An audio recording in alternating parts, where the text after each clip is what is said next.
evening, friends. I'm Dr. Suchitra, wellness specialist from the Healing Garden in Bangalore, and I welcome you all to a very special evening.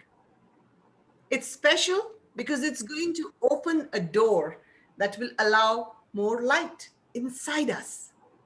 Now, I know that every one of us wants to be happy, and everyone wants to decode that secret, isn't it? Well, guess what? We just got lucky because today the secret of life is going to be unveiled and revealed by none other than a very remarkable author duo, Anu Krishna and Nithya Krishna, a mother and daughter dream team who have together written The Secret of Life, Decoding Happiness. And I'm so excited to present the authors of this very important book that comes to us at an utterly important time when the world over we are dealing with this bizarre disruption in our lives. This book has come exactly at the right time. A priceless gift from Anu and Nitika. Many of us here know Anu Krishna and her passion for nudging people to live a life in freedom with inner happiness. Just a year or so ago, I have had the pleasure of being a co-author with Anu in a mythologically inspired book, and I know how the magic of her words can impact her readers. No surprise, since she's an NLP trainer, a mind coach, an energy work specialist, and to top it all, a Zen life expert. And Anu loves to give. And today she's giving away this precious secret. And the first thing that I want to know from you, Anu, is that who decided the title? Was it you or Nitika? Honest answer. Well, honestly, yes, it was Nitika's idea actually, because yes, there was a lot of debate that we had, Mhm, because we were dealing with the nine dimensions, as we say, and aspects of any human being's life. mhm, And somehow I think the word secret stuck, because it's such a mystery for each one of us. Our inner journey is such a beautiful mystery, and it's nothing less or nothing short of a secret. And then it just became the secret of life. Very simple, right? And to take it one step further, he said that is where our happiness is, our inner journey. It is right within us. And so the secret of life, decoding happiness and not finding happiness, guys, because a lot of people ask me, why not finding happiness? I said it's right there inside of you. So you've just got to decode that beauty, right? It's resting inside of you. And that's how it became the secret of life, decoding happiness. Yeah, wonderful. Nitika. Nitika is the one who's Yes, I guessed as much. It's a very captivating title. And Anu, your book is a perfect blend of fact and fiction. And I find it has a very different kind of structure as a book. You know, the chapters build on each other, their stories, their exercises, number games, and a sizable personal section that you've specially designed for the reader. So, could you share more about the unique structure of the book? Yes, you know what? I was waiting for that question because it's like, I guess even this morning I woke up with that, saying, I hope Suchitra asked me that. And there you are.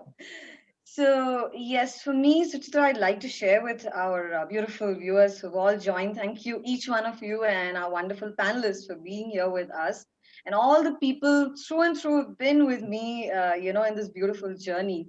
This book was conceived in 2018, okay, and I gave myself all the possible excuses for why I should not be writing the book, because you know what, I was just busy. I was just plain busy, you see, like many of us. And I said, no, I'm not going to be doing it now. Maybe I'll do it when I'm 70. That's what I had done.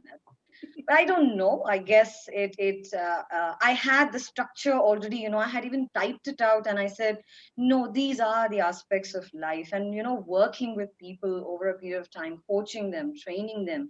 This just became a thing of it very beautifully blend in with this lockdown period where the number of pro bono calls that I've taken.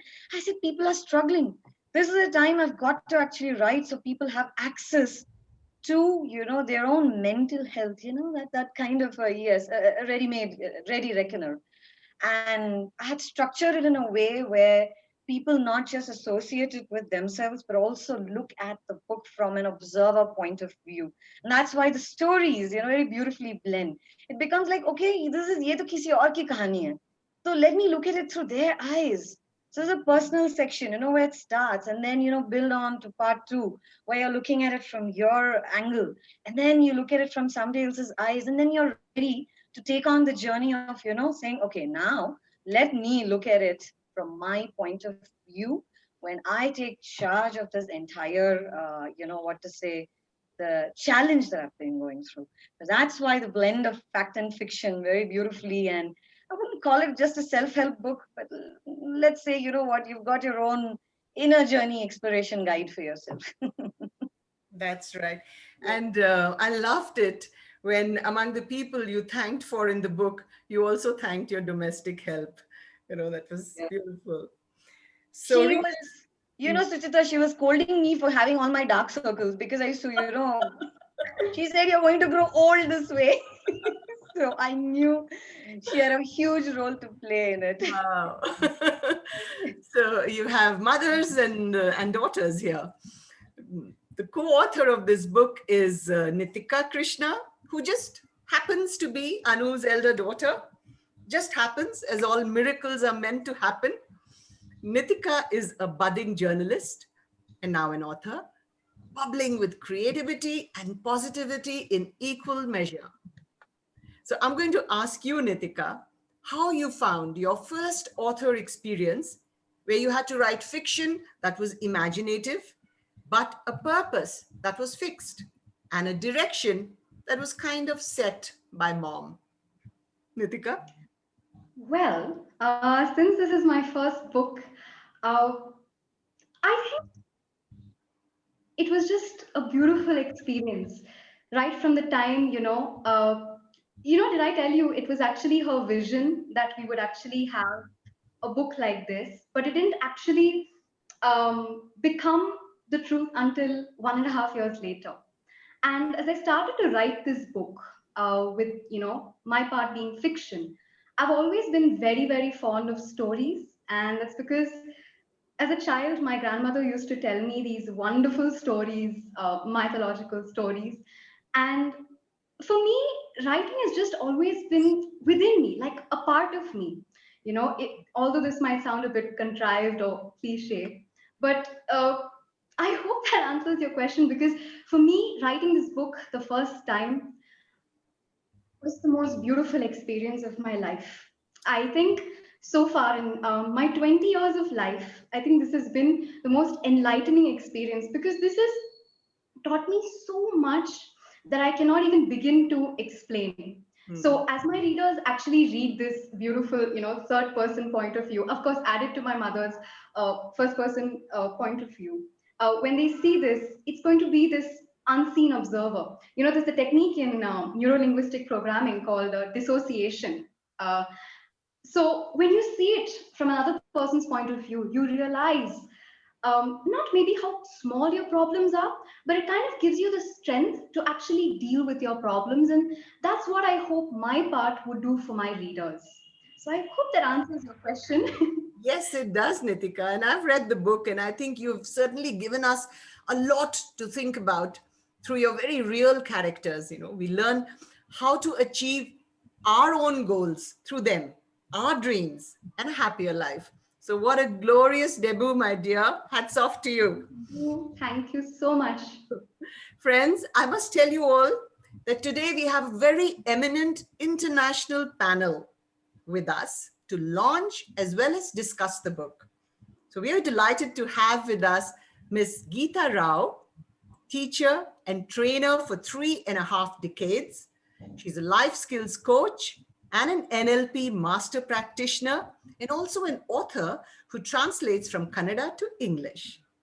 Then we have Miss Lynn Hope Thomas, who is a change mentor and a business analyst joining us from UK. She helps CEOs and leaders transform challenges to growth. And she's an award-winning author and an international speaker. So wonderful to have you with us, Lynn. We also have Dr. Nazneen Akhtar, founder of Valo Avantgarde Limited, Bangladesh. She's a seasoned public health expert who has contributed much to organizational development, leadership, human development, and social change. We are so honored to have you with us, Dr. Nazneen. We have Dr. Priya Virmani, an author, political and economic analyst who contributes to BBC Radio and leading global dailies. She's a TEDx speaker and a disruptive social entrepreneur who has been recognized for her activism and humanitarian work. Wonderful to have you with us, Dr. Priya. And we also have on our panel, Dr. Vijay Sri Ravi, Dean at the Department of Psychology, Postgraduate Studies at Bishop Cotton Women's Christian College in Bangalore. She currently leads a mental health literacy campaign for adolescents in her college. It's such an honor and distinction for us to have such an accomplished panel to launch the book. And with a big thank you to our partner, Atagalata, it's time to do the honors. So I'd like to invite a very special gentleman to join us, ladies, for the launch, Mr. Deepankar, who is Anu's business partner. Please join us for this special moment. Anu, I'm all set to unribbon my Kindle edition. And now it's over to you, dear, to declare the launch. And this is my contribution and doing my bit to the world and living my higher purpose every moment. The secret of life, decoding happiness. So those of you who want to show it out, just show off. Oh, thank you so much. It means so much to me, just seeing all of you. Oh, I'm just overwhelmed. Thank you. Thank you so much. Thank you. Thank you. Thank There it you. is.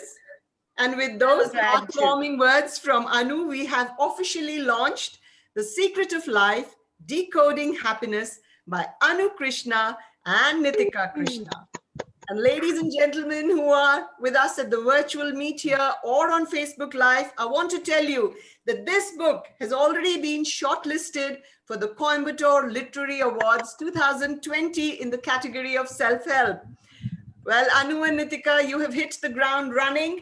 Heartiest congratulations and success all the way. Thank you. Thank you so much. Thank you so much, each of you. And if I could just take 30 seconds here, I would love to again, say it's been a beautiful journey. This book was done in a record time of under 4 weeks. Let me tell you, the writing part, yes, we've been crazy.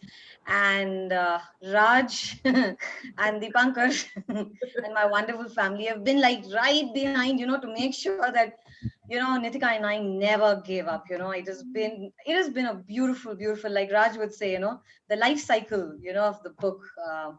Wow, it has been every bit worth it just to see this now. Thank you so much. Thank you. It's a fantastic, incredible journey for you as well as the readers who are going to read this book, Journey to the Inner Self. And now I want to turn to our esteemed panel for their valuable thoughts of the book. We are very fortunate to have been some of the first readers of this book. So I'm going to ask you, Dr. Priya Virmani, first.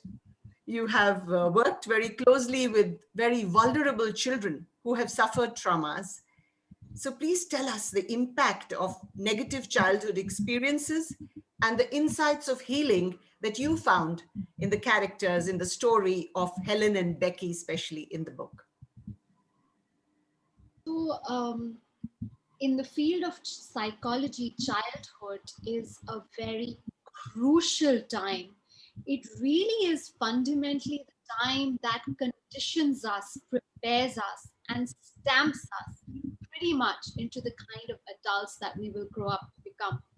In this book and in this chapter in particular, as the book opens, Anu and Nikita have done really well to lay this foundation of psychology, and they've looked at two examples, that of Becky and Helen, one who suffers from obesity and the other one with an eating disorder, anorexia, bulimia, and both their stories, the conditioning for both their so-called medical conditions are really rooted in childhood.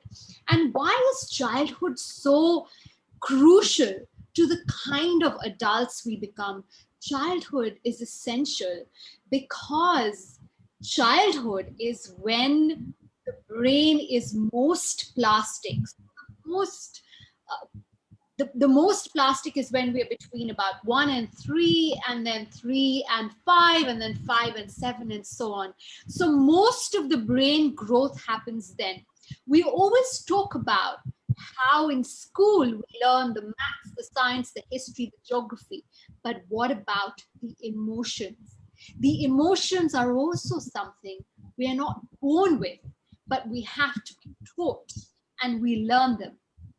How do we learn them? That's the crucial aspect. We learn kindness, compassion, empathy, love, care, connect in childhood. And how is that? When a little baby cries in the middle of the night and the mother lifts the child and lets the child suckle at her chest, at her breast, that's when the child understands trust, empathy, love, and care. It's a very fundamental aspect of awareness for us all to know that these emotions are not something programmed in us that we are born with. The primeval emotions that are programmed in us that we are born with are essentially fear and lust. But these other emotions, whether it is jealousy, resentment, grief, hate, love, empathy, these are learned behaviors. They are social emotions that come with how our needs and our emotions are responded to in those very, very essentially crucial years. So I'm really heartened that a lot of people who don't really have this awareness, and in adulthood, they wonder why there are certain negative patterns that are repetitive to their behavior, to their temperament, to their mood, that they can't quite understand where it's surfacing from, or where it really lies, or why they tend to make these sabotaging mistakes either in their relationships or in any work they've been assigned or dealing with a new situation. Very often, the answers go back to the very early days, to the initial years. Yeah. And Thank you. that's why I'm so, so happy that these two beautiful writers have used the vehicle of this book so powerfully to bring that awareness across, that when we heal the inner child wounds we have, and the inner child wounds are essentially those wounds that are inflicted on us as a child, not necessarily intentionally. We may have been ignored or neglected or overlooked or over criticized or put down in ways that were not obvious to our parents or caregivers. They did the best that they could. But a lot of the times, we find the missing jigsaw piece in the puzzle as to why we might be struggling with breaking certain negative patterns and behaviors in adulthood to going back into our childhood. So let me also take this opportunity to thank these two beautiful writers for using their book as a vehicle to positive change, especially at this time when all of us have had 10 months that have tested each of us in different ways. Thank you for your book at this time. And I'm Dr. Priya Vimani. I also have a Facebook page called Dr. Priya Vimani, where I look at videos, inspirational videos to help us through this time. So thank you for having me on this panel, and I look forward to a lot more powerful stuff from these two beautiful writers. Thank you. Thank you, Priya. Thank you, Priya. Thank you, Thank you Priya. so That much. was, you Thank you. brought out some Thank you. very fundamental concepts, and that takes you to the journey of self acceptance. And as Anu points out, who knows you better than you? Now I'm going to turn to Dr. Vijayashree Ravi, who's a dedicated academician with 25 years of research and consultancy. Dr. Vijayashree, P and S, they are defined in the book: P for problem and S for solution. So, from an academic perspective, how do you view the sections in the book that move the reader from the problem space to the solution space? And there's so much DIY activity, do it yourself. So, how effective did you find all the DIY of activity for boosting mental health? Congratulations, Anu and Nithya. It's been wonderful to be here. I think for me, the theme of the book, a journey of who you are to who you want to be, I think that was a real attention grabber for me. Through the book, I think both of them speak of this fascinating journey of every individual out here in the external world that we live in, and also a parallel journey within oneself. And I think that was very beautifully portrayed through the entire course of the book. And to me, it seemed like the different spokes of life. I think the way they've chosen these 9 dimensions that they talk about, I think that's those are the wheels on which our life moves, right? So she's focused on every one of these, be it health, money, body, all of that, in a very, very structured way. And that for me was a clincher in terms of how she takes every individual through these journeys. And you could pick up the book at any point in your life, wherever you are stuck, and go to that section of the book and get your reward for that. So it's a resource I feel that anybody can use at any point in time. And for me, I found it a little difficult to read the book through at one sitting. It was always read something, ponder, pause, and then get back to it. So that's what I think everybody would really be doing with this sort of a book. So coming to your question of the problem space to the solution space, I think this is beautifully structured in this book. So the way they've put this together, first of all, I love this genre of the real gyan with the story narrative that goes through it. It's a very, very engaging style, and I love the whole aspect of it. And so it was the articulation of the theme first, follow it up with an assessment of oneself, because that's where everything begins. You evaluate yourself, and then you go on to the appealing parallel narrative that takes you through this whole journey. There's a reflection. One ponders over the challenges that one is going through, and then comes the affirmations, the solution space. So the solution space is something, so that you discover the problem, and then you give the solution.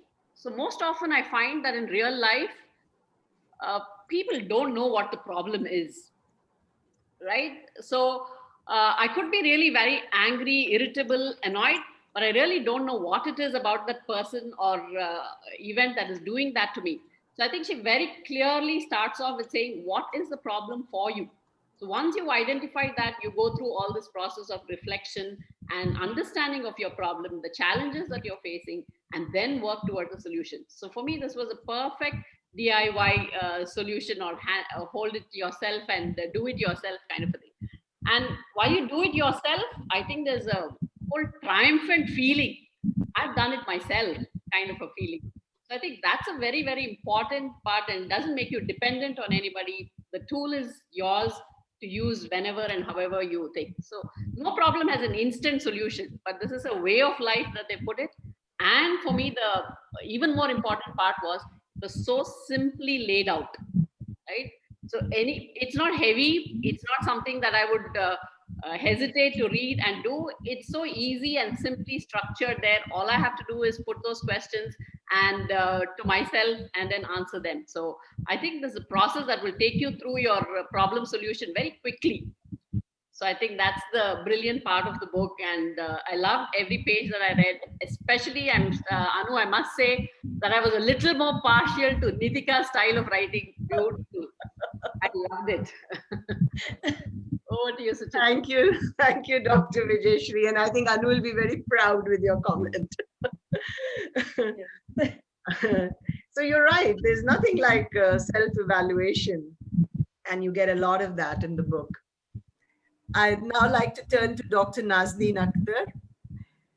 You're a founder of a social and commercial business venture. So I'm very interested to know, how do you see the alignment of money as energy, as Anu says? What do you feel about her ideas on working for passion instead of success and still attract good money? Dr. Nazneen Akhtar. Thank you very much, Dr. Suchitra, and it is my very honor. I feel so honored to really have some voice from my end to this very cherished book, which is a kind of a long-earned kind of creativity of Krishna and Nithya. So I'm sure they have thought about from many years back, and now it is in front of our hand. We can read it. So just to go back to the reality that when I was reading this chapter, particularly connecting money, so it came to my mind, oh my goodness, Anu is telling my mind. I am sure that everyone, when they will read the book, they will have the same feeling. Frankly speaking, money is of course important. We cannot ignore money. If we look back to the Maslow's hierarchy, so even the basic need starts with money. So you cannot ignore money, but even you go up and up, then the understanding, the managing money, the prudence of realizing money in your life and connecting money from an external kind of demand to an internal kind of soul aspiration or soul fulfilling way. That is a kind of a dynamic, a journey towards life. So when I see it is really difficult until you go through a reality, but for Anu's, our Nithika's charisma, it's become so simple because they made it very purposefully designed. So I saw that every chapter has its own particular, purpose on it. So the design of the write-up is you started with a key message, a key focus. In this particular money one, I saw very interestingly, it is related like when we have money, we start making mistakes. I was thinking whether we start making mistake, yes or no. So it is basically when this is a key focus line, and then followed by when the first few chapters she focused particularly on this, understanding the number meaning of the money. Okay, how we prioritize that, how the prudence to be numbered. So these kind of things give you kind of an self-realization, refocusing yourself, focusing yourself. So that is one style of this, and then also going some narratives, some stories she tries to relate. Until you go through those stories of diversity, you will not be able to understand that what the message you wanted to percolate. So the stories made your cloud more clear over the time. Then when you went for refocusing and the number, then the internalization of your own mind, how you see the diversity of money, how the money can shape up your life in different angle. It can put you into a very difficult life. It can give you a lot of blessings in your life. So it is you.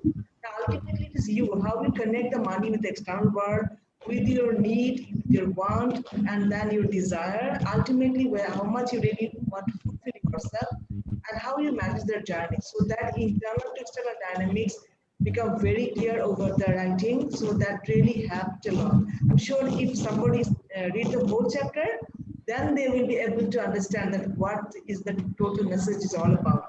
And very interestingly to tell that, to me, like when we say about public health, the concept came, the public health concept, that was basic, was like WHO said, that placing the health of the peoples into the hand of the people. That is the basic message of public health.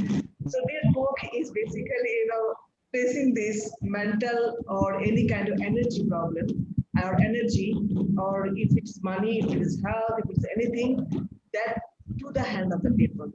whenever you need this, it is inside with you. So in your, maybe in your bookshelf, you can have it, you can read it, you can get some kind of, like way out. So that's really very interesting. And that's to end up with saying, because you asked a very particular question to me, that how it become energy. Of course it become energy. Money can go simultaneously with your soul aspiration, with your kind of dream in life, everything. But it is very important message that we should embrace the money. We should learn how to embrace the money rather than being allured by the money. Allured by the money is the really the toughest thing that we most of the time we face and we handle, and that's why we are traumatized after, like the story of Beatrice that came. So it is very important that you should embrace the money, and you should have a kind of internal strength, empowerment, dynamics, how you can really shape up that embracement and can relate it with your internal desire. So the disconnectivity of the external desire and the internal desire really take you to a very tough journey of money. But if you can connect the external desire and internal desire, and you listen to your soul, you are more aspired to your soul rather than the external aspiration. That is the energy of money. So the money should not, lose your comfort and peace. In a reverse direction, it should go in a direction. The more distancing of comfort and peace, the money, that means you are bizarre. So better to make it connected so that you don't lose your comfort and peace. So that's the energy ultimate. Thank you. Thank you. Very well explained. And I think when you read the book, your relationship with money will certainly improve. I want to invite Dr. Geeta Rao, Miss Geeta Rao. You are an NLP master practitioner, and we'll be very interested to know what you thought of the language and the overall writing style of both the authors. How do they manage, to go deeply into the layers of the mind and influence us so positively? Thank you, Dr. Suchitra. And first, let me congratulate both Anu Krishna and Nithya Krishna for this wonderful book that they have given to the readers. It's an excellent one. And thanks to Anu, I had the privilege of being a beta reader for this wonderful book. And thanks once again. And it's lovely to be on this panel with such accomplished panelists.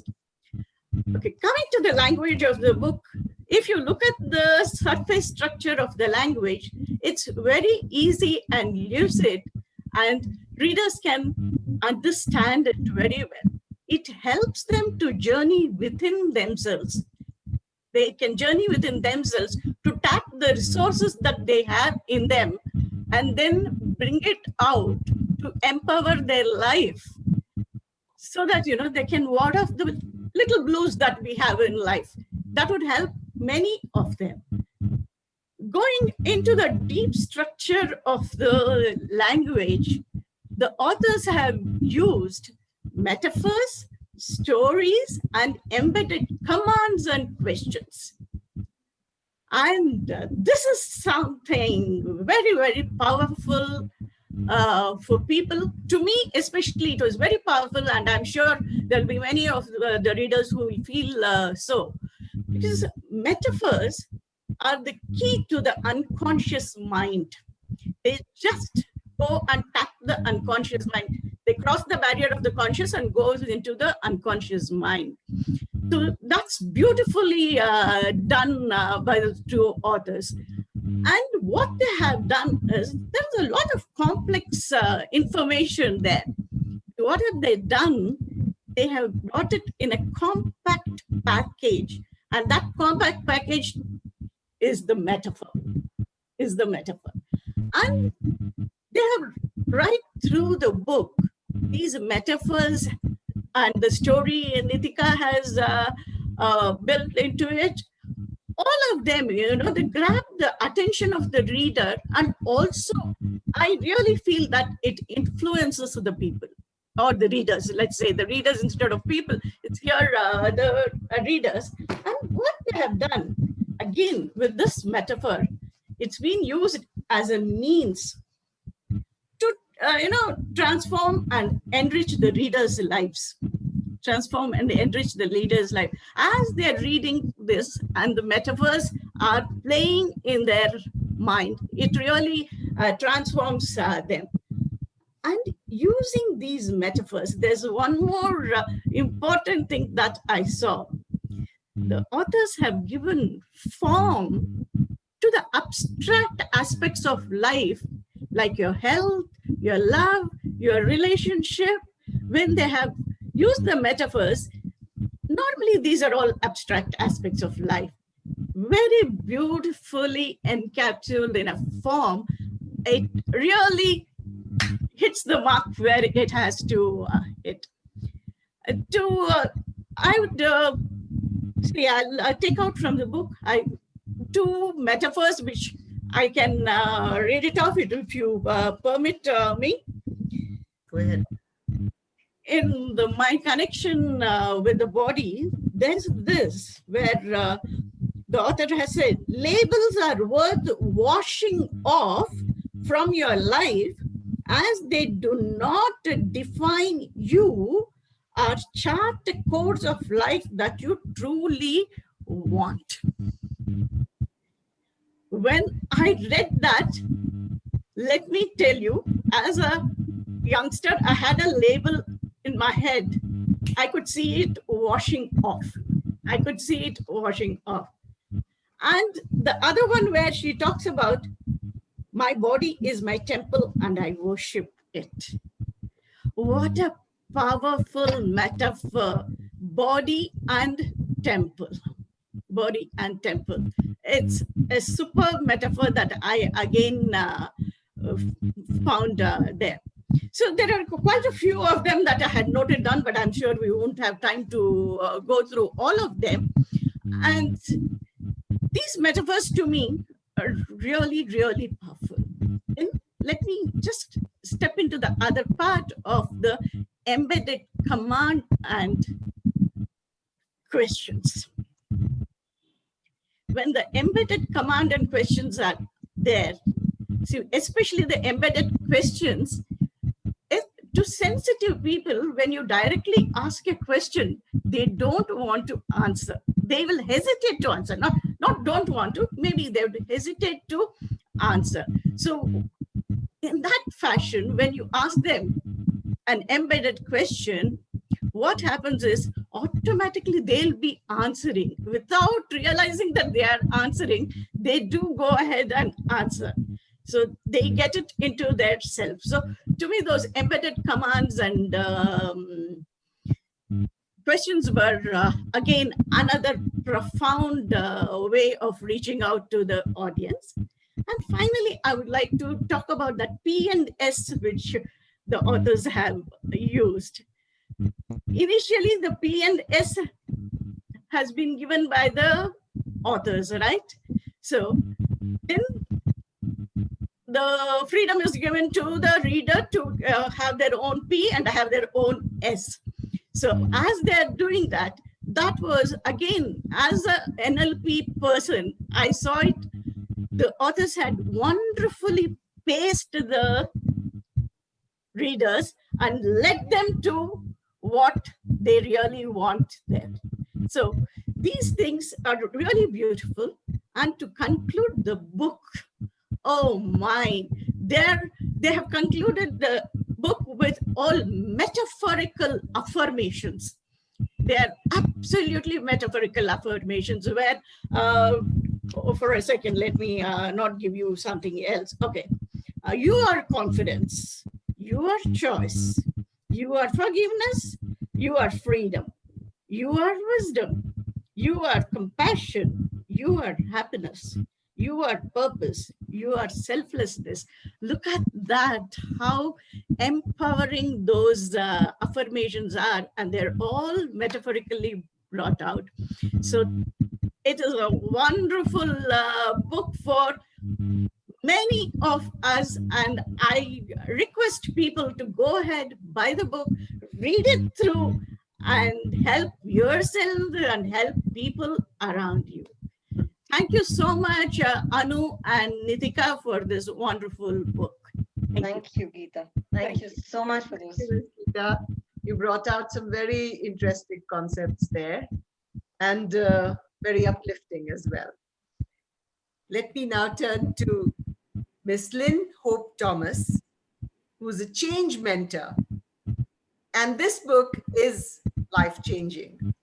So, Lynn, I'd like to know, in what aspects do you think this book can be life-changing? And I want your perspective on how this book can bring out the awareness, the self-awareness, and the core transformation that it promises. First, can I just say thank you for inviting me to the panel with all these very distinguished people to discuss the book. Congratulations to Anu and Nithya on a fantastic job. What a wonderful book. So easy to read, the language, it's very easy to pick up. And as somebody's mentioned, it's something you can put down, you can jump to one chapter and read that if that's what your focus is. And coming back to change, which is my area of focus, when people want to change, sometimes that change can be forced upon them without them realizing. And change is just about a rapid change of environment or circumstances that they may find themselves in. And that can be very disorientating, particularly at the moment with the COVID pandemic. And it creates a lot of different and very difficult emotions that people might go through, including a lot of grief and bereavement, which is also an area of expertise of mine. What this book does, and I think it is so crucial right now across the globe, is that it allows people to pick up and basically to begin to read the book and see where they are currently at and how they might want to change. Where do they want to get to? So in the structure of the book, you're given an introduction to a particular area, whether it's your body, people, money, etc. Those different areas. You're given a brief intro to reflect on, and very straight away you're given a scale of 1 to 10 and the questions to ask yourself about where you are and where you want to be. And that is the start of your transformational journey. Then, and for a lot of people, they don't really know where they are. Like, we can have conscious emotion, but we also have subconscious emotion. And sometimes, you know, people find it difficult to even articulate what their emotion is. They don't really understand. But what the scenario's done and the stories and the metaphors do is, as Gita was saying, that the metaphors help people to tap into their subconscious emotions and feelings. And so by reading these cleverly written stories, you see bits where you can identify yourself. And as I read through the chapters, some aspects of it, I felt as if they're writing this book about me, because I could see elements of myself in the story. And I think that will apply to everyone who reads the book.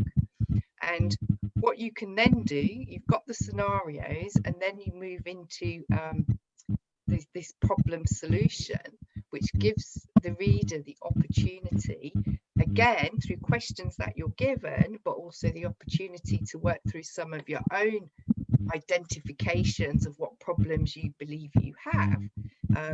You can write your own, and then you've got the affirmations, which help to embed where it is, your goals, what you want to reach and how you want to actually change your life. And then you've got that opportunity as well in the workbook. You've got to set what you want to do and when. So these are practical steps that you're going to take, which help to embed the transformation, because you're going to say, what is it you're going to do and when are you going to do it? So you hold yourself accountable for that transformation. There's also visualization techniques, very powerful. You know, I've learned a lot of these steps. I've learned from one of my great mentors, Dr. John D. Martini, and also from Jack Canfield. all these elements are so key in bringing about transformation, and it isn't an easy journey for people. And right now, some of these some people have gone into a lot of addictions because of the fears that they've got. So this book is needed more than ever to try and help people out there. So if you can get your copy of this book and begin to read it, it might not have everything for you, but at least you will begin that journey, and you can reach out to people in this community to find more support, additional support from coaches that can help you on your way. So I think well done, Anu. Well done, Natika. Absolutely amazing job. It's definitely a global book. Thank you. Thank you so much, Lynn, for those insights. And I think our readers can now understand how the book is tapping into your mind, body, and soul. Friends, by now you've got some idea of the multidimensional areas the book traverses. Simply put, it's offering you 9 dimensions of life as 9 chapters and then telling you the secret of life. But the proof is always in the taste of the pudding. So let's have some readings from the book now. And I'd like to first request Nithika to read an excerpt written by her. Hello, everyone, and I am going to be reading an excerpt that I've written for chapter 2, which is People. So here goes, and it's available on Kindle. Um, was she not a human, let alone an 8-year-old child? But people never see right and wrong, do they? Small, pale, and plump Becky had curly, ebony brown hair and deep brown eyes, whose shine was masked by the despicable, big, round glasses that she had to wear since the tender age of 6. So, while the other girls wore cute little tops, skirts, and bows on their sleek, soft hair, Becky often scrambled into class wearing long skirts that looked like they were fashioned out of curtains from the 70s. And in 1998, that was not cute. She was an easy target, as her Aunt Janet would say, often trying to get her mother Golda to trend up a little. But that day, after recess, Becky was not an easy target. Becky was the bully instead. Becky the bully. That was her name now. Everyone would bully Becky the bully on the pretext of standing up for themselves. Even the teachers would ridicule the child if she made a minor mistake. Or sometimes, if she made no mistake at all, they would shame her for something personal. One day, they would comment on her old-timey clothing, another day, her weird eraser, another day, her awful braces, and yet another day, Miss Adams threw a chalk at her forehead when she yelped out of her seat, shrieking in excitement, "Oh, Miss Adams, I know the answer." So, on that day, a tender 8-year-old girl felt an adult like viscosity towards Miss Adams. So, she stood up as a livid bunch of children looked on and shouted, "Miss Adams, why are you all being so unkind to me?" she asked loudly, with courage in her little voice. Just as Miss Adams started to reconsider her animosity towards the child, her kind thoughts were interrupted by Sarah's loud cry. Again, she felt it was socially correct to cater to the cry and avoid the truth. It was the easier thing to do. "I'm so sorry, Becky," Sarah shrieked as crocodile tears merrily descended from her leafy green eyes and flooded her freckled, cherry-red. Becky watched as Miss Adams and the whole class surrounded Sarah Grant, the undisputed heiress of the grand fortune. A single salty tear that fell from the offspring of a millionaire and a socialite could probably salt up everyone's meager lives. Besides, if Mr. and Mrs. Grant deciphered the recess event, the school could be sued and Miss Adams could be fired. Becky's eyes lost their twinkle as she bowed her head in defeat. For people never see right and wrong, do they? Wonderful selection, Nithika. I could just feel the helplessness of Becky. And as our panelists pointed out, we understand so much about our own self when we approach the aspect through another character, especially when the Yes. personal boundaries are violated. So I'm going to request Geeta for her thoughts on the passage. Thank you, Nikita. Beautifully read. Thank I you. connect with this chapter a lot because I jump to connect with people. I jump to connect with people.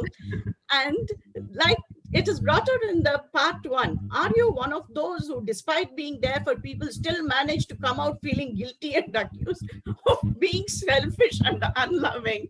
It's something that has happened. That's happened. So and Becky's life, where she is taunted for being plump and all those things. That body shaming has been there for so long, and the belief in most of us sit tight in our minds. And it takes a lot of time and awareness to get out of that. Get out of that. So somewhere this connection, my connection with people, brought out these two facets to me, where one is I love connecting with people, whatever it might be. Even if I'm scarred at the end, I again jump into that fire. I love doing that. And the second one is where this body shaming, which had, let me tell you all, I'm 5 foot nothing. Okay. 5 foot nothing. So in those initial days, people have passed some comments which had hurt me as a child, but later it sort of got inbuilt in me and I overcame it. So somewhere I could again sort of connect with Becky and feel the pain, and how in my mind, how could she resolve it, also started working. So this chapter to me is a very, very dear one. It's close to my heart because of all these things. Thank you. Thank you. Thank you, Geeta. Thank you. Now, a very important choice in life is food. And we often underestimate how much it can affect our outer health and our inner health. So, Anu, I'm going to request you to do a reading from the chapter on food. And this has been an eternal favorite of mine. Not that the others aren't, but this is also a personal favorite because I think when I went through my journey with food, I understood that my relationship needs to improve with that food, that connection needs to improve, and what it does to me. So I had to understand that as another person, saying, okay, what's my relationship with you? And I have a personal favorite here from there. Then your mind's eye pans all the chocolates, chips, cake, cola, and fries you perhaps consumed at the party last night, and how, while you were being warned by an inner voice, you dismissed it as, it's just this one time. What harm can it do? How many such one time have you been a willing accomplice to? The guilt consumes you, and you play a game with yourself and take a pledge never to touch any of these foods again. Your doctor had warned you many times over too. Now, as you have choices that you must make, you perhaps go on crash diets and join the gym with a vengeance. But what you forget is that each of these food choices gave you something in return. It kept you happy by feeding a certain emotion of feeling loved, feeling cared for, feeling secure, feeling calm, feeling confident. How are these feelings now going to be satisfied if you suddenly decided to deprive yourself of these foods that did all they could to keep your nose above water? That's why you find new irresistable you or these diets or exercises cheating on you. Contrary to this, they in fact didn't cheat on you. You ended up cheating yourself by choosing foods for that momentary drop of happiness it brought in. Time to break this loop and treat yourself to foods that nourish your body, and not foods that feed your emotions. With this information under your belt, as you now shop at the supermarket, you start looking at what the labels say and what the ingredients do for your health and body. When you continue this for a period of time, it becomes a habit and it automatically starts to show up in your well being. Would you be willing to trade this new habit of making an informed choice, making your health a priority? Habit which will establish its place when you're at home or at work. You bubble with energy without your old habit of reaching out to just any food that gave you happiness instantly and only for that moment, only to wane off, leaving you with a feeling of guilt and a body that has begun to complain. Love what you eat, and as you choose wisely, it's not only keeps you in the pink of health. Wonderful. That gives us a lot of food for thought. And I'm going to request Lynn, to please share Yes, your thoughts on this passage. I absolutely adored the passage. The fact that it's trying to tell you that you're the one who makes the decision. You're the one who's got control, and you do have a choice. And the thing is, it's very difficult for people who are particularly addictive to certain food types. And I just love in the passage about how, you know, they make that choice and they eat all that chocolate or whatever it is, and then they'll feel guilty afterwards. But it's them choosing to actually give themselves that feeling. And if people can get their mindset around that, then they can begin through the exercises in the book to make different choices. Because with any addiction that people have, you need to find what alternative thing could replace whatever satisfaction you were getting from that food stuff. So and it's linked with the emotions, and it can be linked with the subconscious emotions. So if eating all that chocolate makes you feel very homely and loved and safe, what could you do? What alternative thing could you do that's going to make you feel loved and safe and secure? That is a healthier choice to make. So it could be, yes, you don't want to end up going to the gym and it become like a sort of opposite addiction to doing the gym, and then when you don't go to the gym you feel guilty, so then you stuff your face again.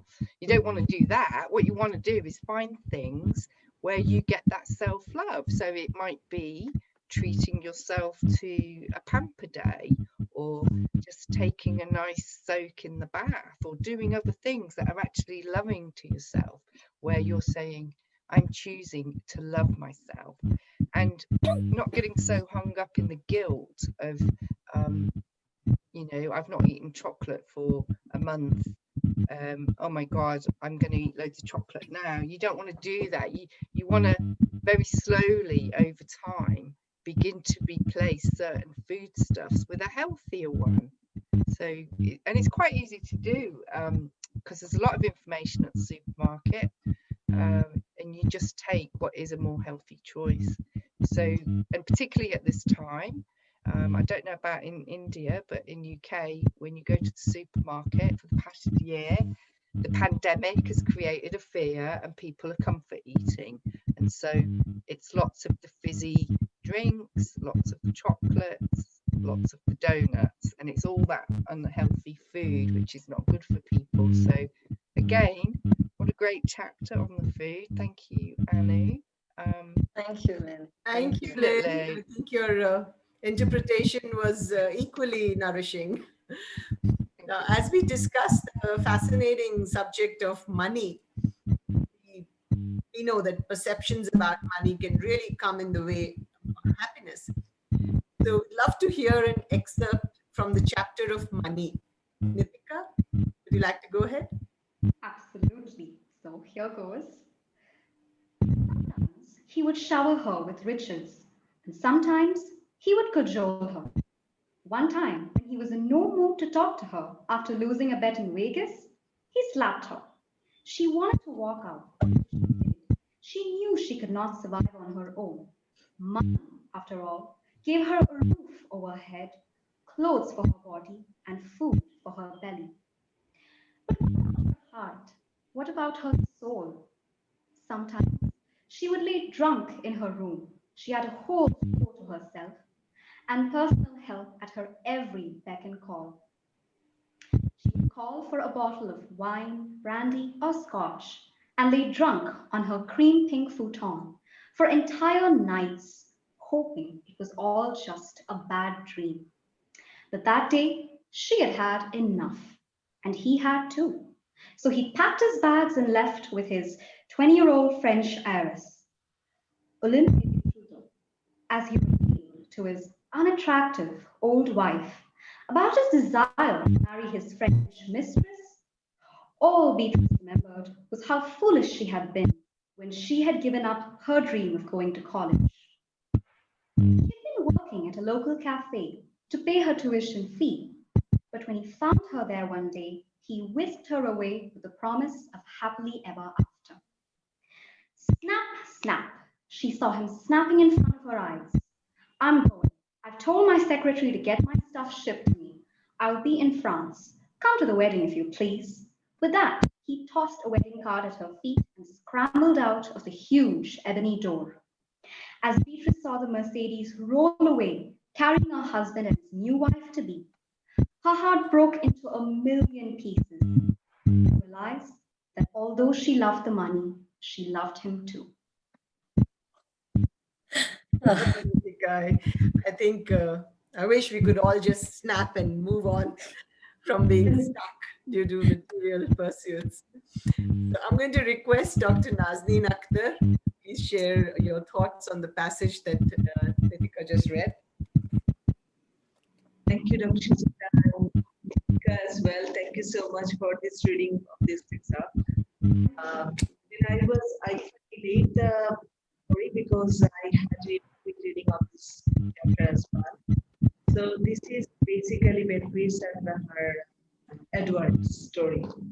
So the story is something like, I think majority of the girls in their teenage, they're so over tempted with so many external kind of fascination. So money is one of that. So that fascination can, just shaping up to a kind of a role you are not approaching that door, but you're tempted by to that, to get into that door without enough understanding. So the story was such like that a girl of her teenage who were tempted with the money. And then when she started her life, she had a lot of luxury and everything, but at some point in life, she had to realize that no, that is not enough, that her soul is inspired or aspired to. So that is the story, is very sad story. Of course, the initial start was nice, like many teenage girls, but it ended up really sadly. So to me, like this is basically, like when we in money or anything else, I say, there are informed choice, informed decision making that we say that when you have enough information, enough clarity of information, you are enough matured, then you can make a decision by yourself. So money is there. In my age, if the money is there, maybe I'm not equally tempted like the way I was in my teenage. So, because I didn't have much information, much maturity to take decisions. So sometimes what happens, like these are the reality that take you through a journey of life that you at some point you realize and you repent back. So that is the story basically. And coming back to the fact, like, sometimes you are tempted by maybe the external fascination, but when you make a longer journey in your life course with a relationship, you start feeling, the feeling comes, that's inner, you can control your emotion. Also, some point in time, when she was leaving, about to leave, she had that realization that, okay, she was not only tempted by the money, but also a feel for the man. So, these kind of things is a kind of a very judgment in particularly women's life, particularly girls and women's life compared to man. Men, they make mistake but sometimes they just can get rid of that and roll on life. But for the women, particularly in their younger age, if they are tempted by some of the facts and that take them into the journey with a very tougher reality, that time the realization become maybe very nice, of course, very stronger. They are more empowered, but at the same time, the emotional hurdles and the monetary hurdles, that is another kind of reality they have to face. So I think this book has some solution to that also, because Anu gives a story of diversity. So diversity, you have to pick then piece and piece and then make your own story, because everything you can't get from one story. The money story I saw like that, because Beatrice's life is one type, Becky's life is another type, Helen's life is another type. So here every life has their own picture, but the picture give you some kind of guidance, some kind of way forward that you can take and you can make your own. So it's just customized with your own life. But my message to everyone, whoever in this life, that like try to get the energy from the money and learn to embrace the money rather than like allured by the money. Alluring by the money is basically what happens. Like when we have the spirit, like we are addicted to cigarette one after another, then at some point the cigarette start controlling my head rather than I control the cigarette. There's something like that. So if we are over allured by the money, then at some point the money will control us rather than we will control the money. So embracing money is the kind of self-empowerment that is most expected. Teenager often miss that kind of ability, that skill, of course, but it is our responsibility who are kind of experienced at this age, having hand, their time. If I could have the advantage of having this book, for instance, any girl can say that, okay, how to make this mistake if I would have in my teenage to read this book and follow the picture and facts. But by the time it's already late, so I had all the experience. So I think this is very interesting to say that that better turn the money to energy and don't be allured with money that can ruin you at some point and it will be too late to realize. Rather than gradually embrace the money and try to listen to your soul rather than temptation of that. Thank you, Dr. Nazneen. I think your views are also very enriching. Now, friends, we're always wondering what the universe will bring to us. Now, I'm going to request Anu to bring the universe to us, or rather, a reading from her chapter on the universe. Yes, and I will tell you that again, like I'm not boasting here, but this was downloaded from my consciousness in just about 45 minutes. It was just waiting to happen. And this is, again, another favorite paragraph that I'm going to read from. Everyone loves the happy state of being from within, while adding value to others with the dopamine suggesting that you must do more of that. And that explains how you can consistently indulge in activities that are larger than life and make an impact on the external world. There is a great sense of wellness, and holistically, you move from simply existing day to day to a more conscious living that screams of bliss and harmony, a feeling that you've always dreamed of becoming a reality. You can create this reality every moment when you release yourself from the reins of the past and the chains of the future. And so the fears that have ruled in your mind loosens its grip over you, and in the present moment becomes abundant to embrace your greatness. This is where you create in this moment, in the now, the reality, the truth. There is a lot of simplicity to be in the present moment. As you meditate or become immersed into things that offer you joy, like painting, dancing, writing, the feeling of oneness with yourself, where time as an illusion disappears and you become the flow. The mind stills. There is formlessness. You and the activity don't exist anymore. You become one. This is the power of immersion, creating a soulful experience that now has been cognized by your mind as the experience.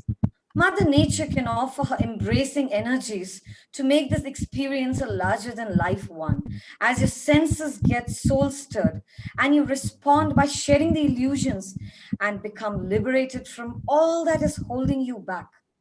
This is your conscious freedom journey, one to reckon with and be one with.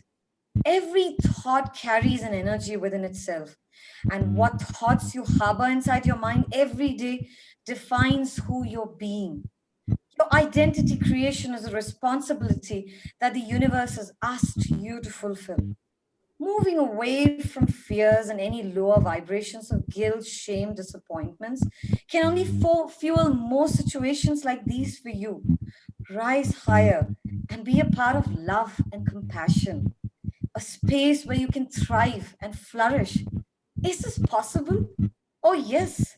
You know, as you've experienced this before, maybe had a brief tryst with feeling of abundance.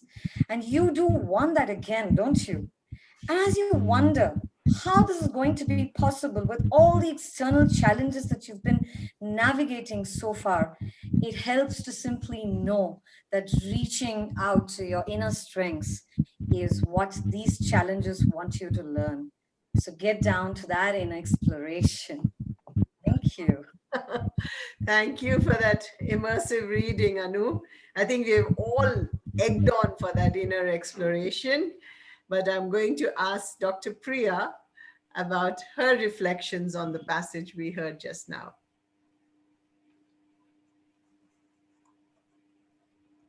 Dr. Priya. I was told she's here.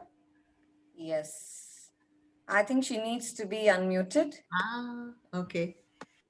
The drill. Dr. Priya needs to be unmuted, please. Yes, she's unmuted. She's not responding. Oh, okay. Dr. Priya is unmuted but not responding. So that's okay. So she's possibly away and she'll be back. Maybe there's a technical glitch, right? Yeah. That's Okay. right. But Yes. I think if Raj would like to give her thoughts, we also have Raj Rajeshwari Arenga here, who writes under the name of A.R. Sara, and she's a fellow author. So Raj, a little bit about inner exploration from you.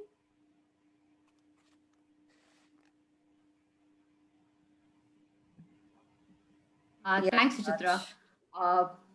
What an exhilarating and insightful discussion this has been. I'm so grateful to be here on this platform today.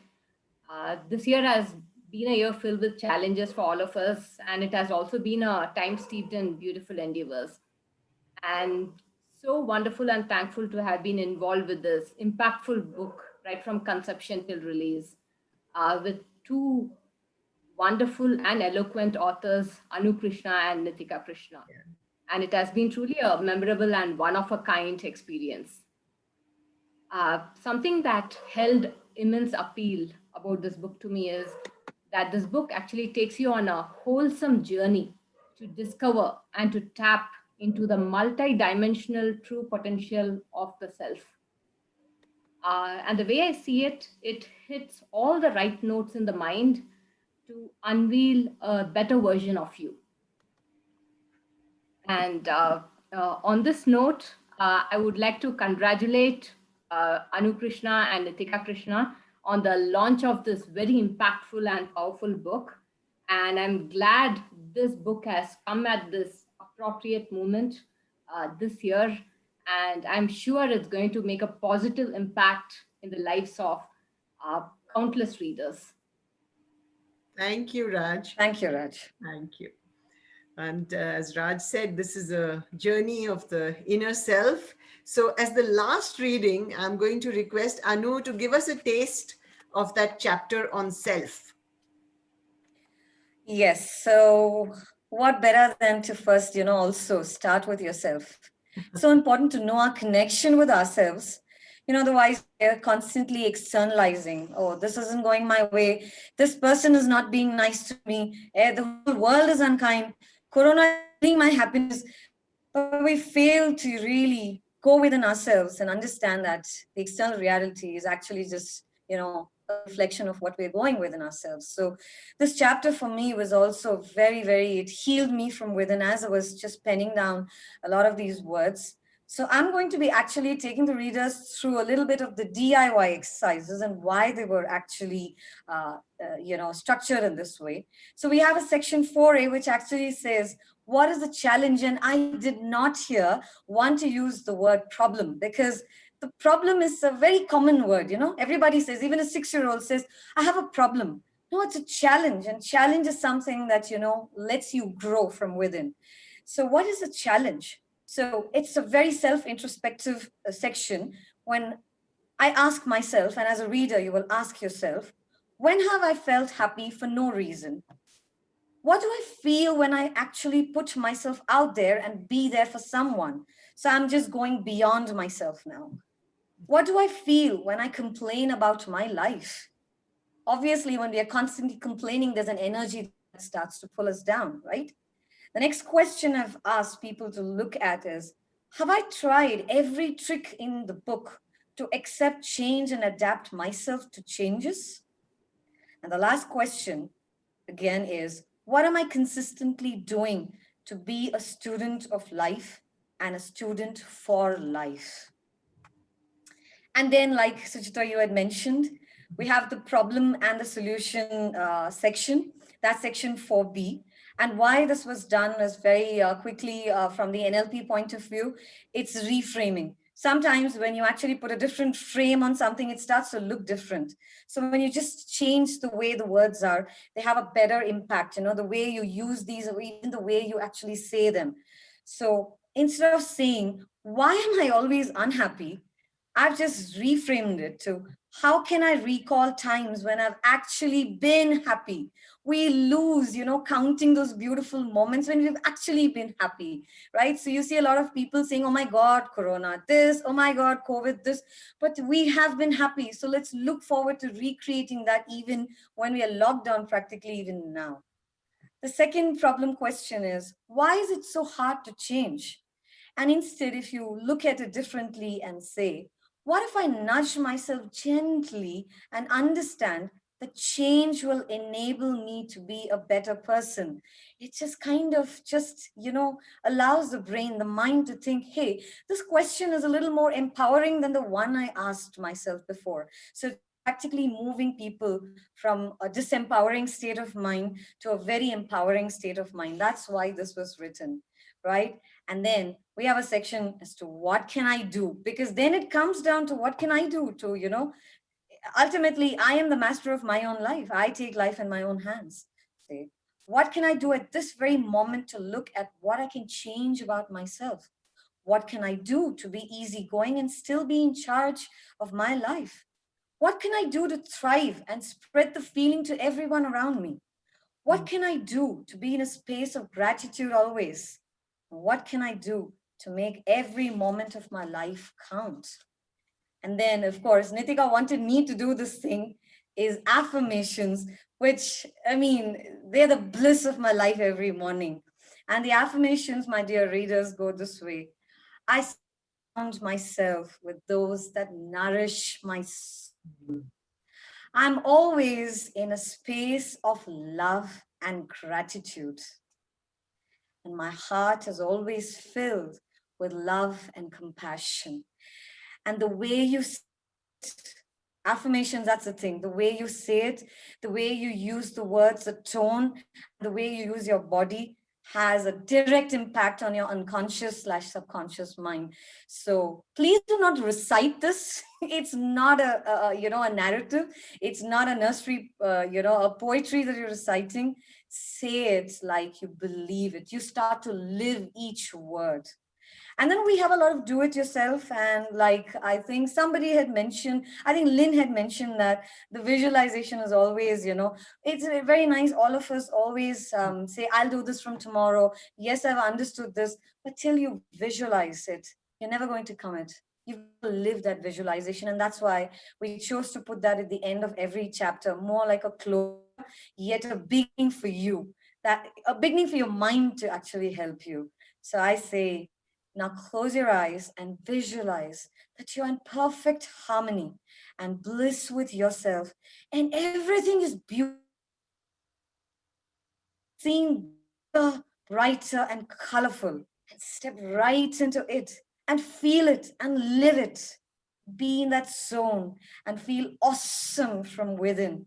Smile and live your beautiful life. And yes, that's the end of this. Do it yourself. Oh, I know. Those are very, very powerful questions and affirmations. And I'm going to request Dr. Vijayshri to please share her perspective on what we just heard. Yes, Suchitra, Hey. I think this put us all in the zone and in the here and now. Yes. I think for this entire session, I've been in the here and now, Anu, and that's really working for all of us here. Uh, I think this was the most powerful. I love the way you've led us into this last few chapters of the self and then the universe. I'm reminded of this quote. I'm not too sure who said it, but here it goes. If who I am is what I have, and if what I have is taken away from me, then who am I? Wow. Right? So, all these things that you talk about initially about the body, the people, the health, and the money, what would I or who would I be if all these were taken away from me? And that brings you to the core of who you are as a person. So I'm someone, I'm sure all my students would vouch for this. Every day when I walk into my class, this is what I say. Who am I? Ask each one of you, ask yourself this question, who am I? And true enough, every day, I think we get different answers to this question. There's a growth, there's a quest, and there is a new discovery of a new facet of ourselves every day. And also depends very closely on who I'm surrounding myself with. I think those are the points that Anu has and Nitika have brought out so powerfully in this section of the self. And I love this. I want to read this section of the book, which is just a small bit, where just to give you a context, there is Helen Sanders, who's risen from literally the pits of life to being the VP of a company. And she has everything. She's the most beautiful. She's got money. She's got fame, and she's got all of that. And she's just sitting there and says, everybody is applauding her and celebrating her. Yet, deep within, she feels her heart is tainted. And she's looking out there and she sees this pothole on the road. And she believes that one call and I can have this pothole fixed. But as she got up from the bench and walked closer, she looks into that pothole. Dirty, rain filled water from last night seemed to adorn this little crevice with its remnants. Remnants that threatened to leave, but nevertheless outlived their state. I love this passage. So Helen looks at her face in the water. She was as beautiful as ever. She was the most powerful woman in her industry. Yet, all the power could not prevent her heart from feeling tainted. I thought this passage really got to me, right? So, you have everything for you, but then if all of that does nothing to you, then where and how do you search for your purpose in life? So, that's where you come to that beautiful end of this book, and I'm waiting for more. I'm sure there's going to be a sequel to this whole thing. And Yes. what Anu said to me, it's like, I mean, if she can have this experience downloaded from her unconscious in 45 minutes, I can imagine what miracles can unfold going forward. So, this is the who am I answer to that question that each one of us get, which nudge them gently towards it. It's not a command, it's not a compulsion, but you nudge them slowly into that position of power where you realize who you are. And I think that's all that you said about liberating oneself from your fears and your self-limiting beliefs. And there you are, free, liberated, rewarded for this journey into your inner self. And that is, I think, even if everything else is taken away from you, if you've discovered that purpose in life, that is a supremely empowering feeling that you have. And I think that is a high that this book leaves you with at the end of it. And then, of course, she goes beyond the self to the universe. And I thought that was also beautifully put. And I think it's that space that people will thrive in and from. Thank you. Thank you, Dr. Vijayshri. You've captured the essence so well. And I can tell you that Anu is already working on the sequel. The download has started and it's like going at an incredible speed. Now, friends, all during the time that we've been having our panel discussion and our readings, the chat box has also been quite active. So I want to tell our audience here on Zoom and on FB Live, we are keeping a track of their questions as well as their comments. So I'm now going to again request Raj, if you can just pose the best of those comments or a question or two to our authors. They'll be very happy to reply. Raj. There are a few questions, Suchitra. I'll start with the first one. So there's a question for Anu. So Anu, there are 9 parts, chapters in this book. Do you recommend a sequential reading order, or can one start with the chapter that one resonates with in the current phase of one's life? Right. So, when to whoever's asked this question, a very pertinent one, because you can start right where you think start, and that's the way Nithya and I have designed the entire book. So, even when, let's say, you open the book and you look at the content section, and you say like, "Hey, I think work is the place that I'm struggling with currently," and then you open, that's exactly what happens to us, right? When we go to a supermarket, what you need, you just go and then you spot that, right? And that's what happens to our mind, supports what we want at that point of time. It's a very beautiful choice that your mind allows you to make, and that's the way we actually design. And not telling the readers, hey, sorry, you got to read it from page 1 to page 317. No, pick it right where you want, and you will surely move definitely in those chapters. You're definitely going to feel not just better, but definitely your state of mind will move. And for ease, in the fiction section, we have a recap. So what happens is, even if, let's say, you're not picking from chapter 1 and you've gone to 7 or you've gone to 6, you have a recap. So you know what the characters have been up to since, till then. So it's like a serial, which is just going. So even then, it's like you can pause and then you can come back. So we have tried to, emulate and, bring about some ease in reading in that sense. So yeah, pick it up from wherever you want. Be happy.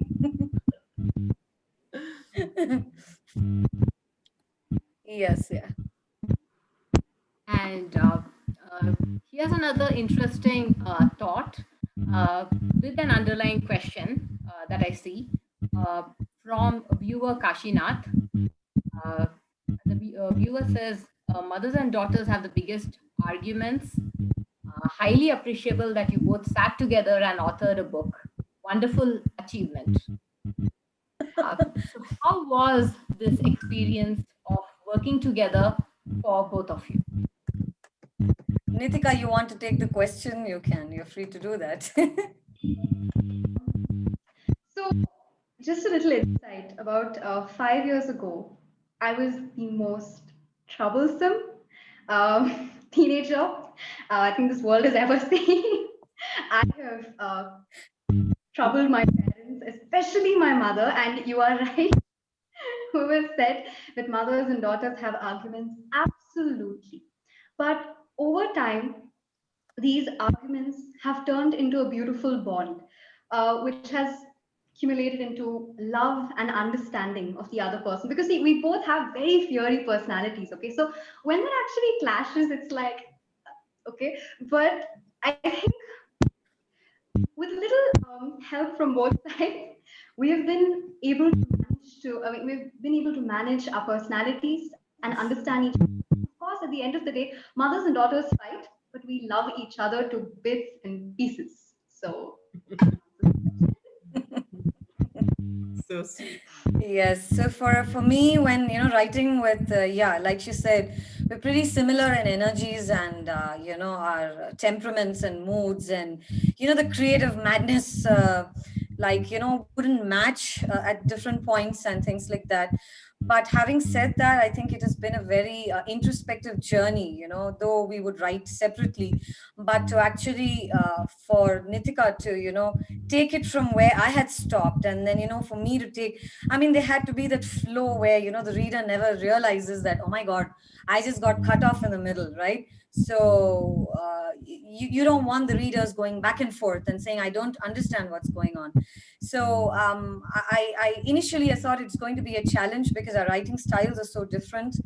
But I don't know. I think I'm okay enough to say that I think we've done a decent job, I guess. So yes, yes. So it's been a beautiful a journey where I think we've grown together, and yeah, it's been a lot of fun. Yes. Absolutely.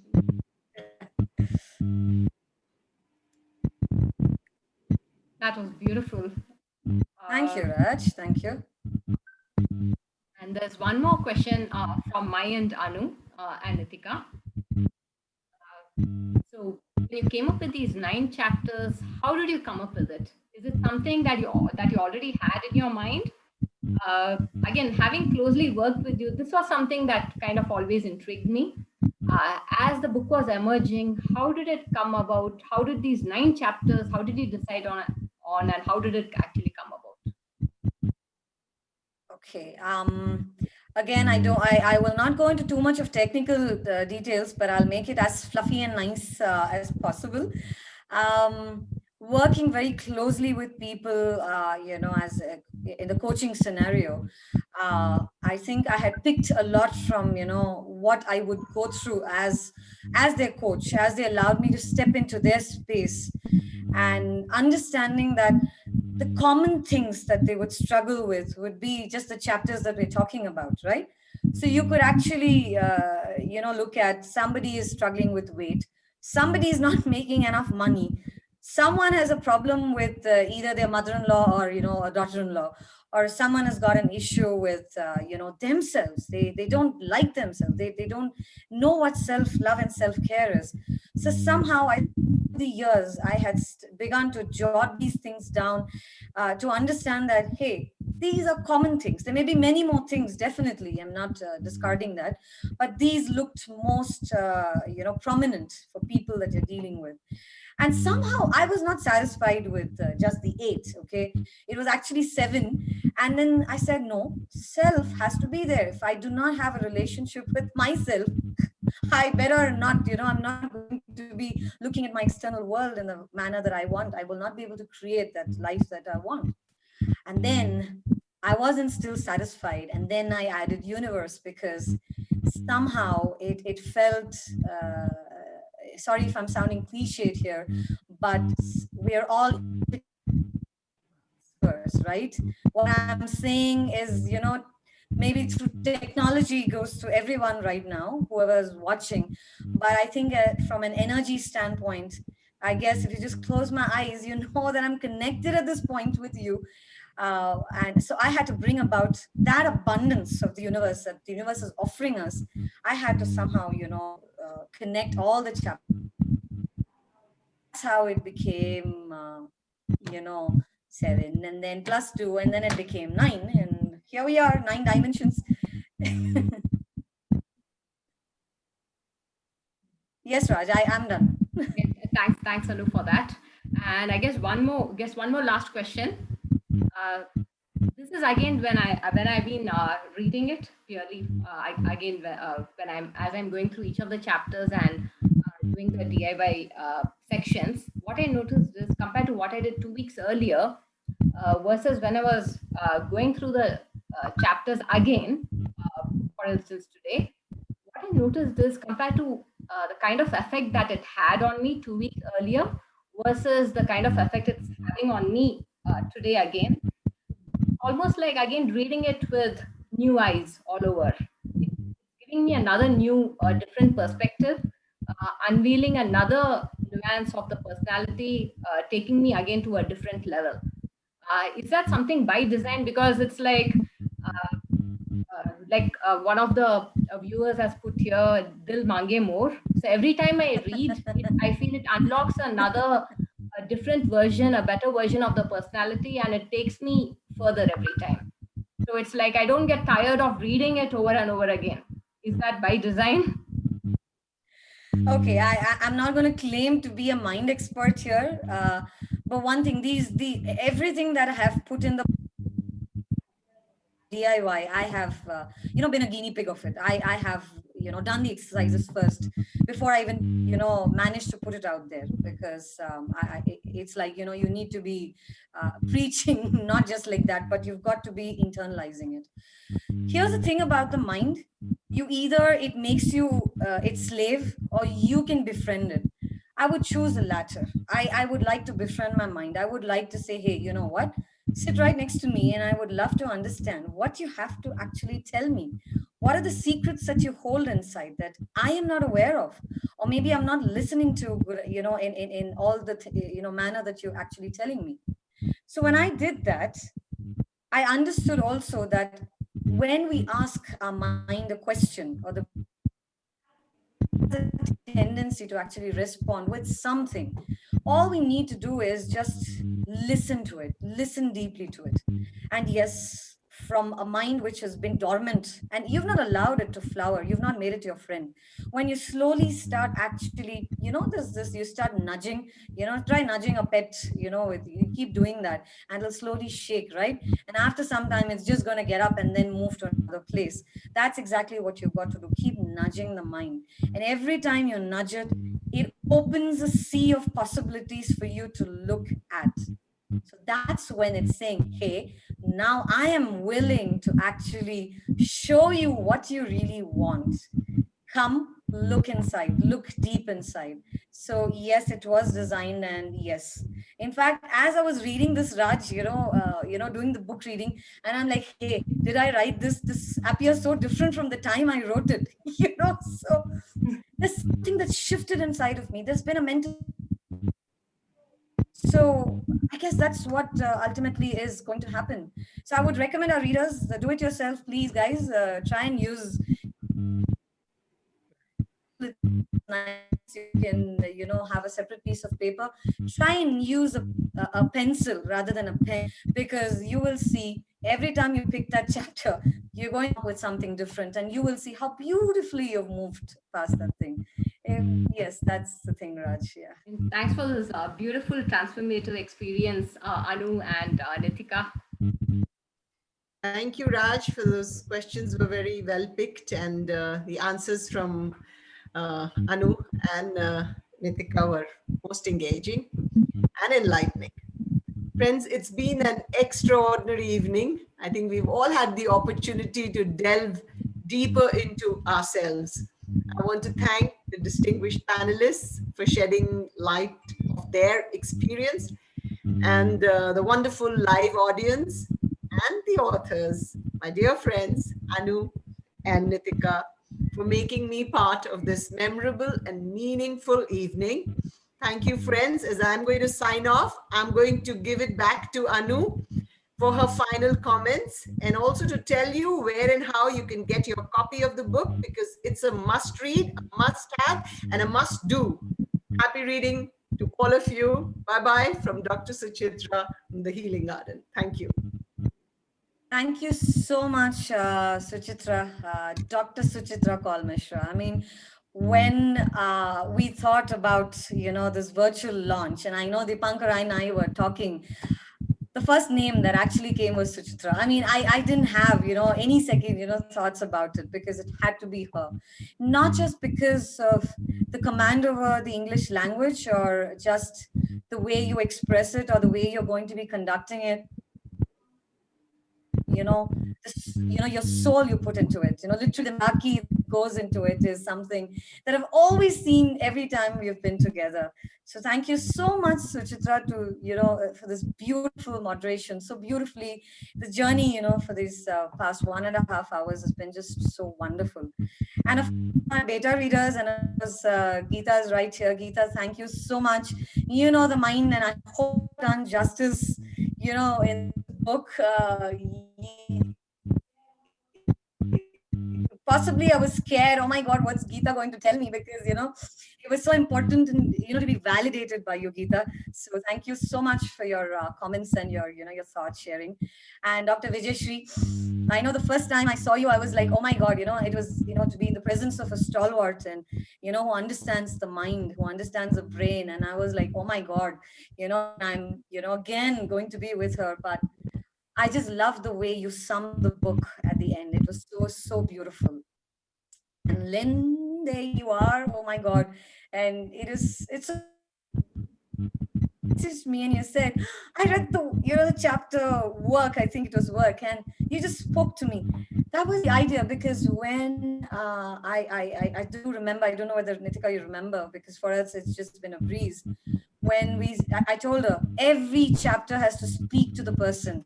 It's like almost it's being a personal experience for them. So let's create an experience, not just a book. Let each one feel that like the book is literally speaking to them. And Priya, I don't know whether you're there. Uh, she's someone that I've also admired for a very long time for her beautiful work that she does with children, and how beautifully she explained the conditioning of the mind. That's exactly what it is. How self-sabotaging we can be with, and then complain, because we are just going on and repeating the pattern over and over again and say, hey, my life sucks. No, it doesn't. It's so beautiful. So beautiful. We can just take charge of your life. And Nazneen ji, from Bangladesh. I mean, it's so beautiful to have you here. You're also a holistic well-being value partner for the day. Amazing work that Valo Avantgarde does. It's so beautiful to have you and your support. Every time that I've done something, you've been like, okay, Anuji, there you are.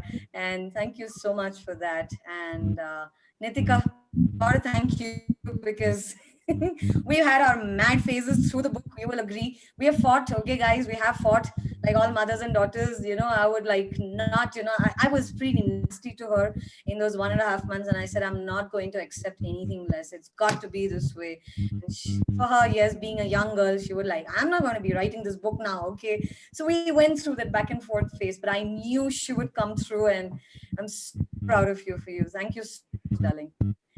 And Raj for being, oh wow. I mean, the formatting, editing, I don't know. We had a blind, writer's blind eye towards the end where we couldn't spot anything. It was like reading it all over again. Everything, She was so particular and I liked it because she's very soft. She looks very beautiful and very soft, but she's a tough taskmaster, which I really, really liked.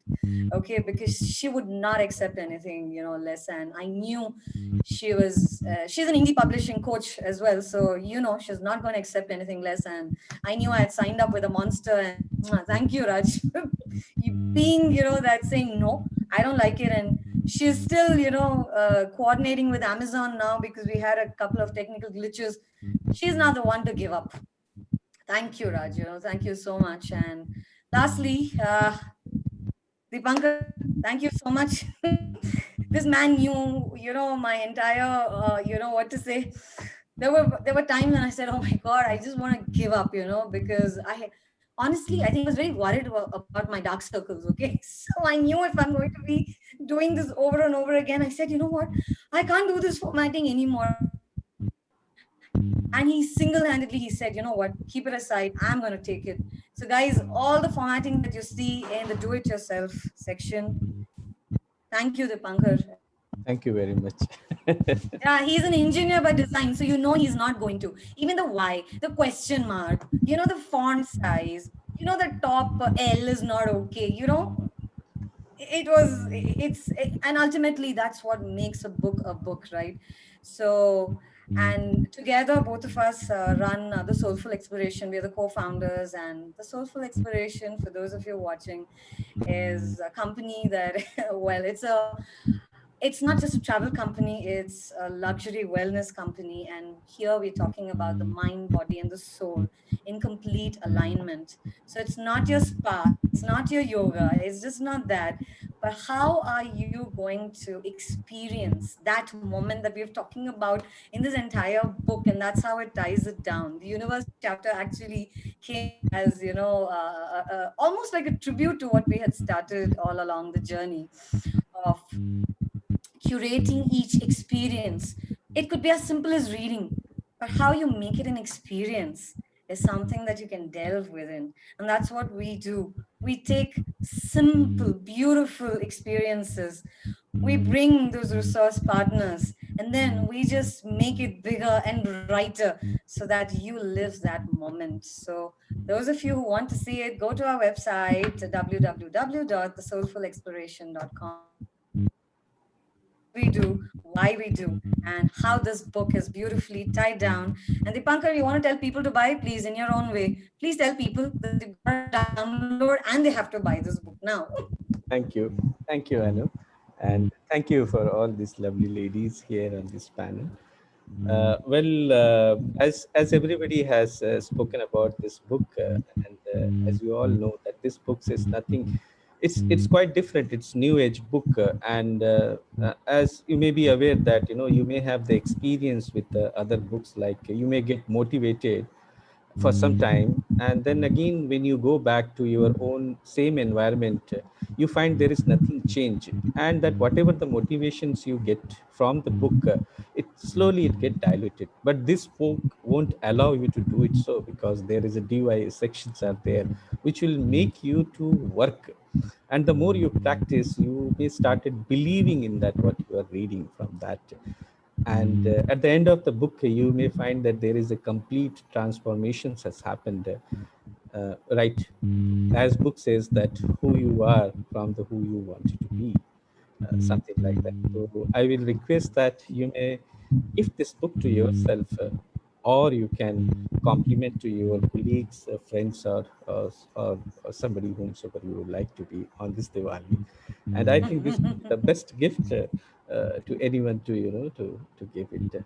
Thank you very much once again to everyone to joining particular show. And for those of you, thanks Dipankar. If you want to know, I think you can look at our FB comment section. You will have the link there, We and have posted. also yes, and also on the Zoom chat window for those of you who want to know the link. It's available on Amazon, Kindle, as well as the paperback. So for those of you like me who love the book, the feel of the book in the hand, yes, but we have a lot of young crowd who would love accessing it on Kindle or their app. So we have both versions. Really gift this yourself, celebrate your life, and I love each one of you because I am, because we all are here, right? That's how it is. It's part of a beautiful journey. Thank you for allowing me to be a part of this world and to do what I can and live my higher purpose every moment. That's all it is. So signing off. Thank you so much. Take Thank you. care, Thank and you. let's have a glorious, glorious year ahead, as well as an amazing 2021. Let the world heal. Thank you. Thank you. Bye bye. Thank you for everyone. Thank you.